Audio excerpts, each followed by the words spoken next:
All right, folks, it's game week, baby. Titans coming to town. Welcome back to Cardinals Daily. I'm Eddie Law. Hit that sub, hit that bell, send that like, and let's get right to it. The Cardinals, once again, favorites to win their game. And of course, it has a lot to me, in my mind, has a lot to do with our schedule. It's not the toughest schedule in the world whatsoever. Let's talk about it, right? You know how bad a lot of people, and maybe some of us, think the Cardinals are? Well, apparently Vegas thinks the Titans are even worse. And that's not me saying it, right? That's the betting lines, right? And they're telling us to go into next Sunday's matchup favoring the Cardinals. FanDuel Sportsbook had the Cardinals, as of this recording, at 9.5 point favorites against the Titans. Let that sink in. This is the same Arizona team that's been mocked across social media by everyone, our own fans, for looking like a bottom tier squad at 2-2. Despite all that, odds makers are basically saying, like, yeah, Titans are even worse. So, I mean, as funny as it is, you got to laugh about it. It's an opportunity for us to get moving here, and we'll talk about that here in a little bit. But and that's not the opening number, right? Remember, the look-ahead line earlier this week had Arizona favored by 8. That means the public money or sharp bettors are already nudged that line to like 1.5 in Arizona's favor, something like that. Why? Well, let's start with Tennessee. They're coming off a 26-0 shutout loss to the previously winless Houston Texans, and that's not just bad. That's rock bottom, right? No points, no momentum, and now questions swirling about whether Brian Callahan can even keep his job heading into the matchup. When your head coach's seat is that hot week 5, it tells you your organization knows things are spiraling pretty damn fast. On the flip side, Cardinals are 2-2. We are the butt of all the jokes. Fans are saying this team is terrible. Kyler Murray isn't the answer. Drew Pensy can't call plays. Drew Pensy, you can't call plays. You've proven it 4 games in. Anyway, I'm saying that one too. But here's the thing. If you're terrible, Vegas doesn't really make you a near double-digit favorite against anyone. So what this line says is simple. Perception of Arizona might not match reality, or at the very, at worst, we're middle of the pack, right? But compared to what's happening in Tennessee, apparently we're light years ahead. So if you take comfort, solace in that if you want, I don't know. It's a weird spot to feel like we've lost every game when we're really 2-2. But if you guys saw Cam Ward, rookie quarterback, number 1 overall pick for the Tennessee Titans this year, he came out and said that he basically, he actually did say, he goes, basically we asked because they haven't done it. They have won it. They got no momentum. They got nothing going on. So it's weird to see it be this bad for them, right? Coming off with the number 1 pick. But again, if you remember this draft, there was no clear cut number 1 pick that was a quarterback.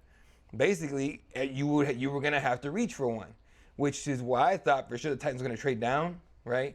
Find their way down, trade down to a spot where it would make sense to grab a quarterback or take somebody else. So it's a weird spot. You know how it is with quarterbacks. Teams fall in love with quarterbacks and big arms and personas and all that, which still makes me wonder why Shadour Sanders wasn't a top 2 pick, a top 5 pick or something like that, just based off of that, right?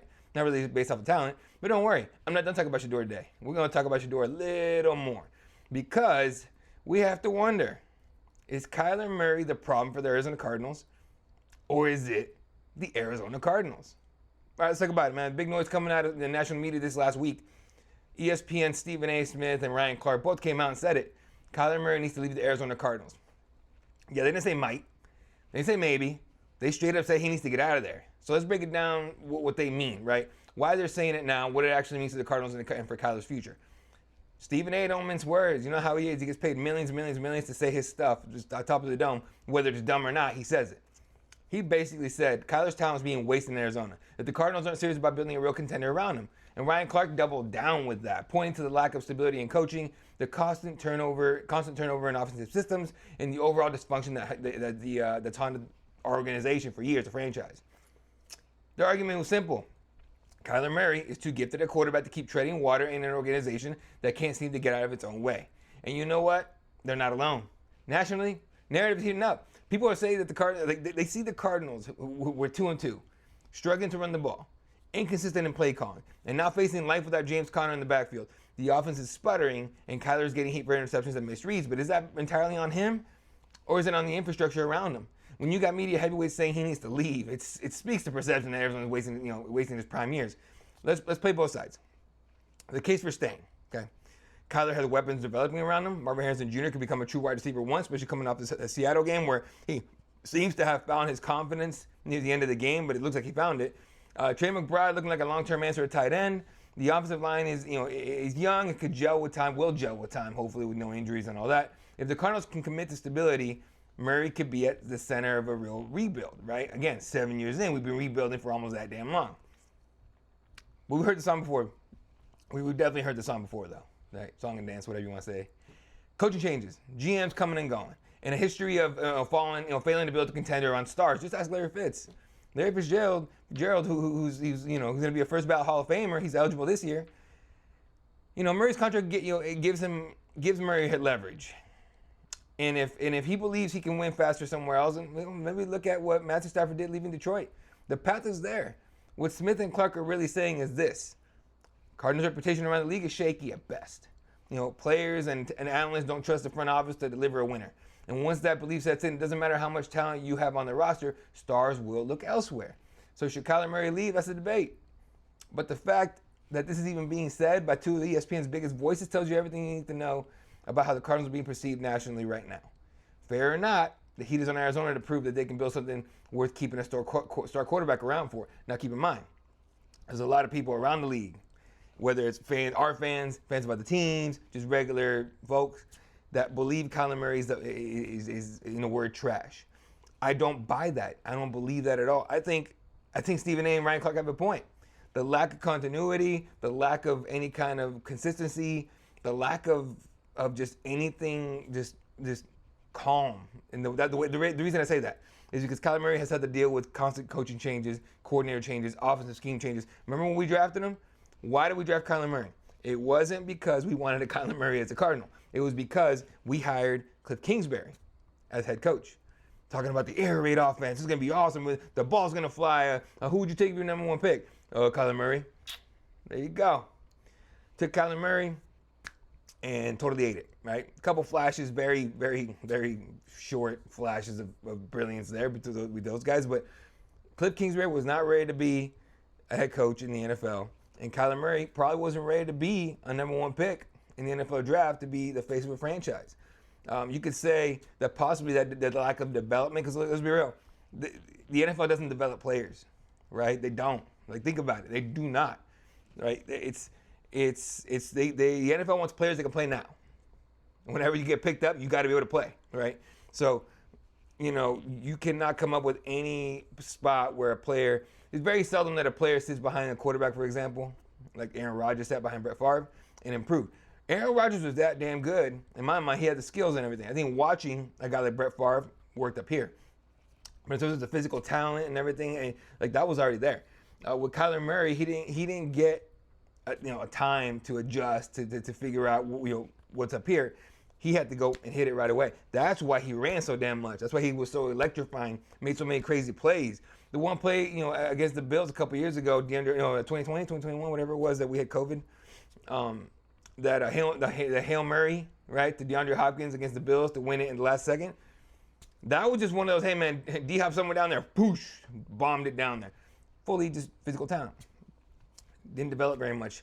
Year 7, he's developed more, right? But that just comes with age, and I'm sure he's working on the side on his own. But I think, me personally, when it comes to Kyler Murray with the Cardinals, I think we're getting really close to that point where it's like, all right, you probably for both parties, it'd be better to have a fresh start. And I think we're getting real close there. And I think it's going to be more what he could do the rest of the season, where that's going to dictate whether or not that happens this year, or whether we go into his contract year and let him go.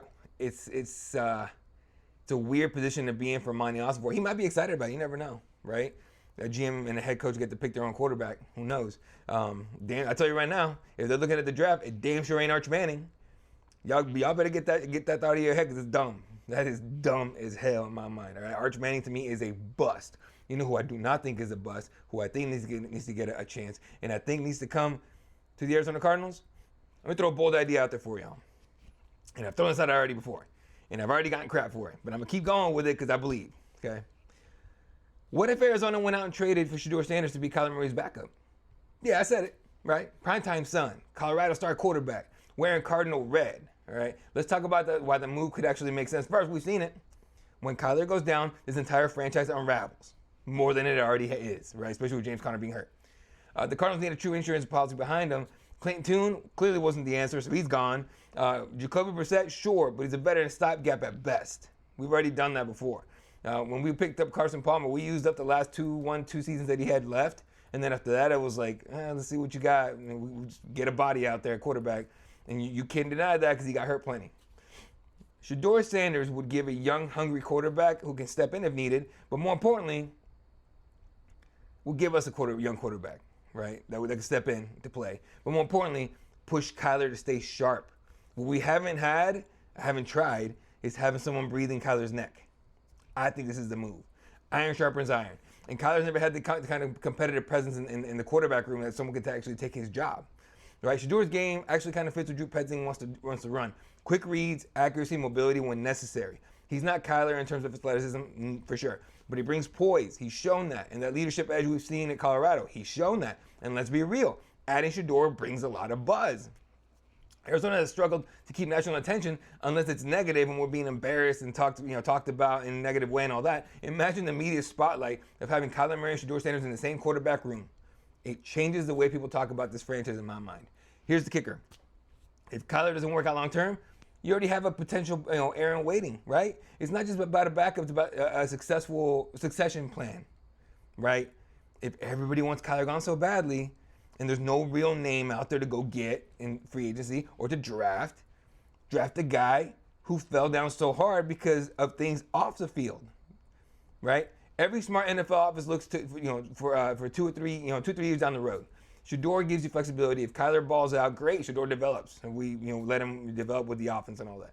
If Kyler struggles or the relationship sours, you got a young quarterback already in the house. That's forward thinking, roster building in my mind. So yeah, it sounds wild. But the Cardinals should absolutely look into trading for Shadour Sanders. He gives you depth, competition, media attention, and even the future. Right now, we could use all that. All right? All of that. That's my case for Shadour to Arizona. Right? And again, a lot of people saying, well, he didn't want to go to Baltimore. He didn't want to sit behind Lamar Jackson. He didn't want to go to anywhere where he had to sit behind anybody, right, for a long time. Bills or wherever. Do you blame him? If I was a young quarterback and doing the things that he did, again, outside of the personal stuff, the people actually give him crap for, and no one even really says much about his play on the field. They all say, oh, well, his dad this, and oh, he has an attitude, and all stuff. Y'all pretend like y'all weren't teenagers at one point either, dummies. Okay, that guy, first of all, yeah, I get it. He's a 20-some-year-old, but he's a kid. Your frontal lobe don't develop till you're 25, 24, 25, 26.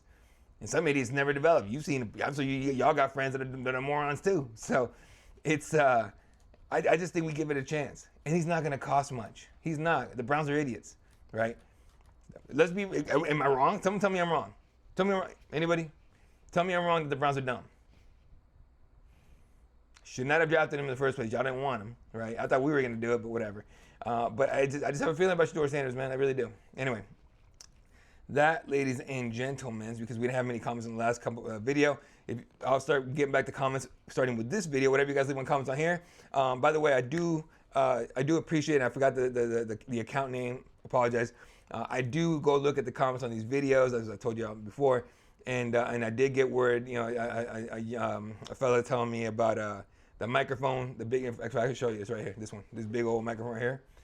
Apparently, some of the sound was getting through. Apologize for that. So I went to my backup mic. This is actually my backup microphone I do for on the road interviews when I do MMA stuff and all that for Cage Side Press. So if you're into mixed martial arts, CageSidePress.com, please.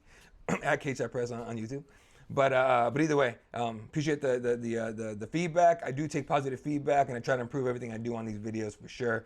And we'll keep that going, all right? Appreciate you guys. That's going to do it for this episode of Cardinals Daily. I'm Eddie Law. Don't forget to hit that sub, hit that bell, send that like, leave a comment. I'll see y'all tomorrow. It's game week, ladies and gentlemen. Titans coming to town. We're going to whoop that ass, all right? Go Cardinals.